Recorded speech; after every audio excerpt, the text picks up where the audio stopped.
ನಮಸ್ಕಾರ ಸ್ನೇಹಿತರೆ.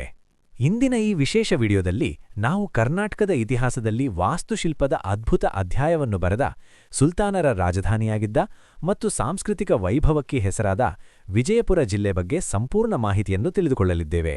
ವಿಜಯಪುರ ಜಿಲ್ಲೆಯೆಂದರೆ ಕೇವಲ ಒಂದು ಜಿಲ್ಲೆಯಲ್ಲ, ಇದು ಶಿಲ್ಪಕಲೆಯ ಶಿಖರ, ಇತಿಹಾಸದ ಜೀವಂತ ಪಾಠಶಾಲೆ ಮತ್ತು ಕರ್ನಾಟಕದ ಪ್ರವಾಸೋದ್ಯಮದ ಹೆಮ್ಮೆ.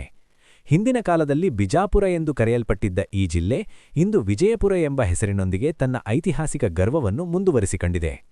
ವಿಜಯಪುರ ಜಿಲ್ಲೆ ಕರ್ನಾಟಕದ ಉತ್ತರ ಪಶ್ಚಿಮ ಭಾಗದಲ್ಲಿ ಸ್ಥಿತಿಯಾಗಿದೆ.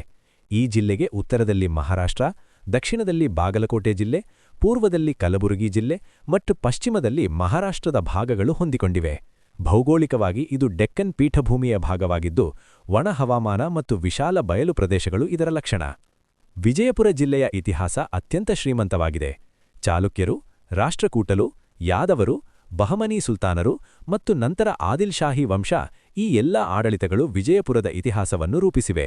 ವಿಶೇಷವಾಗಿ ಆದಿಲ್ ಶಾಹಿಗಳ ಕಾಲದಲ್ಲಿ ವಿಜಯಪುರ ರಾಜಧಾನಿಯಾಗಿದ್ದು, ವಾಸ್ತುಶಿಲ್ಪ ಮತ್ತು ಸಂಸ್ಕೃತಿಯಲ್ಲಿ ತನ್ನ ಶಿಖರವನ್ನು ತಲುಪಿತು. ವಿಜಯಪುರದ ಹೆಮ್ಮೆ ಎಂದರೆ ವಿಶ್ವಪ್ರಸಿದ್ಧ ಗೋಳಗುಂಬಜ್. ಮುಹಮ್ಮದ್ ಆದಿಲ್ ಶಾಹರ ಸಮಾಧಿಯಾಗಿರುವ ಈ ಸ್ಮಾರಕ ವಿಶ್ವದ ಪ್ರವಾಸಿಗರನ್ನು ಆಕರ್ಷಿಸುತ್ತದೆ.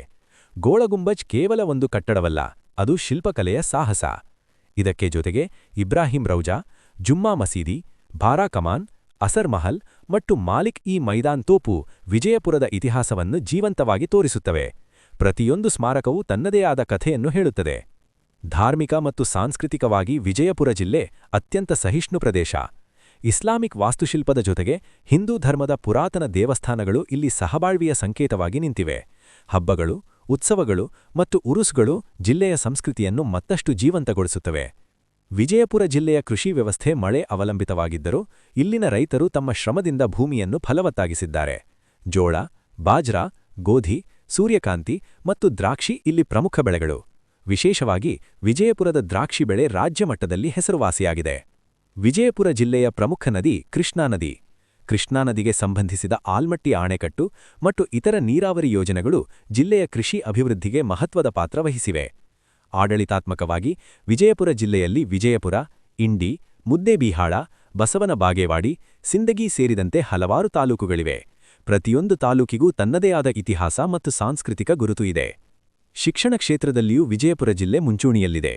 ಇಂಜಿನಿಯರಿಂಗ್ ಕಾಲೇಜುಗಳು, ವೈದ್ಯಕೀಯ ಕಾಲೇಜು, ಕೃಷಿ ವಿಶ್ವವಿದ್ಯಾಲಯ ಮತ್ತು ಅನೇಕ ಪದವಿ ಹಾಗೂ ಪಿಯು ಕಾಲೇಜುಗಳು ಇಲ್ಲಿವೆ. ಉತ್ತರ ಕರ್ನಾಟಕದ ವಿದ್ಯಾರ್ಥಿಗಳಿಗೆ ವಿಜಯಪುರ ಪ್ರಮುಖ ಶಿಕ್ಷಣ ಕೇಂದ್ರವಾಗಿದೆ. ಆರೋಗ್ಯ ಕ್ಷೇತ್ರದಲ್ಲಿ ವಿಜಯಪುರ ಜಿಲ್ಲೆ ಉತ್ತಮ ಪ್ರಗತಿ ಸಾಧಿಸುತ್ತಿದೆ.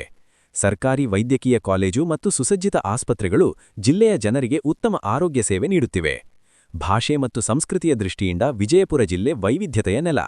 ಕನ್ನಡ ಮುಖ್ಯ ಭಾಷೆಯಾಗಿದ್ದು, ಉರ್ದು ಮತ್ತು ಮರಾಠಿ ಭಾಷೆಗಳು ಇಲ್ಲಿ ವ್ಯಾಪಕವಾಗಿ ಬಳಸಲಾಗುತ್ತವೆ.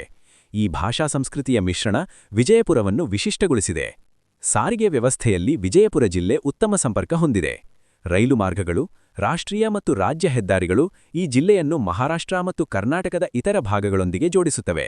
ಇಂದು ವಿಜಯಪುರ ಜಿಲ್ಲೆ ತನ್ನ ಐತಿಹಾಸಿಕ ವೈಭವವನ್ನು ಸಂರಕ್ಷಿಸಿಕೊಂಡು ಆಧುನಿಕ ಅಭಿವೃದ್ಧಿಯತ್ತ ದೃಢ ಹೆಜ್ಜೆ ಇಡುತ್ತಿದೆ.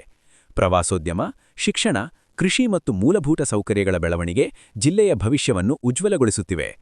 ಒಟ್ಟಾರೆ ಹೇಳುವುದಾದರೆ, ವಿಜಯಪುರ ಜಿಲ್ಲೆ ಶಿಲ್ಪಕಲೆಯ ಕಿರೀಟ, ಇತಿಹಾಸದ ಹೆಮ್ಮೆ ಮತ್ತು ಕರ್ನಾಟಕದ ಆತ್ಮ.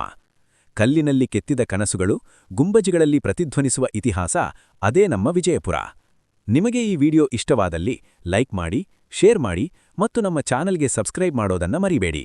ಇನ್ನಷ್ಟು ಇಂತಹ ಮಾಹಿತಿ ತುಂಬಿದ ವಿಡಿಯೋಗಳೊಂದಿಗೆ ಮತ್ತೆ ಭೇಟಿಯಾಗೋಣ. ಧನ್ಯವಾದಗಳು ಸ್ನೇಹಿತರೆ.